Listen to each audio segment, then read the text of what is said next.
Hello বন্ধুরা, good morning. কেমন আছো? আশা করি সবাই ভালো আছো। তো ভোর ৬টার সময় সুস্থতে এসেছি। মা আর মেসোর চোখের অপারেশান। তো আমরা ভর্তি করে দিয়ে এসেছি। ওদিকে ৭:৩০টার সময় অপারেশান হবে। তো আমরা এখানে বসে আছি। তো খিদেও পেয়ে গেছে, কিছু খেয়ে আসিনি। তো চলো কোথায় খাবার আছে দেখে নেওয়া যাক। তো ওদিকে একটা দোকান আছে। তো দাদাও সাথে আছে, খাবে।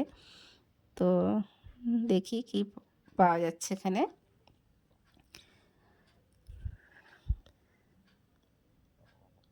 এখানে বানাচ্ছে, কি বানাচ্ছে এটা দেখি।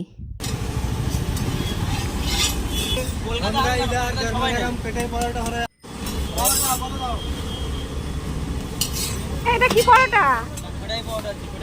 আচ্ছা,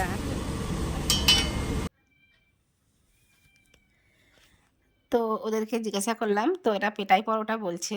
তো এটা এখানে ওজন হিসেবে বিক্রি হয় ১২০ টাকা। তো ওদেরকে বলেছি।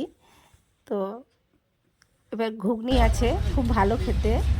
এটা শস্য হসপিটালে ঠিক পিছন দিকটাতে। কাঁচা পেঁয়াজ হবে? এই যে এটা ২০ টাকা প্লেট। তো বন্ধুরা, ছোট করে ব্লগ করলাম। তো যদি ভিডিওটা ভালো লেগে থাকে, please please like comment share করো, ভালো লাগবে। আর আমরা এদিকে খেয়েই যাবো ওদিকে, তো হয়ে যাবে তাড়াতাড়ি। তো বন্ধুরা, টাটা, ভালো থেকো।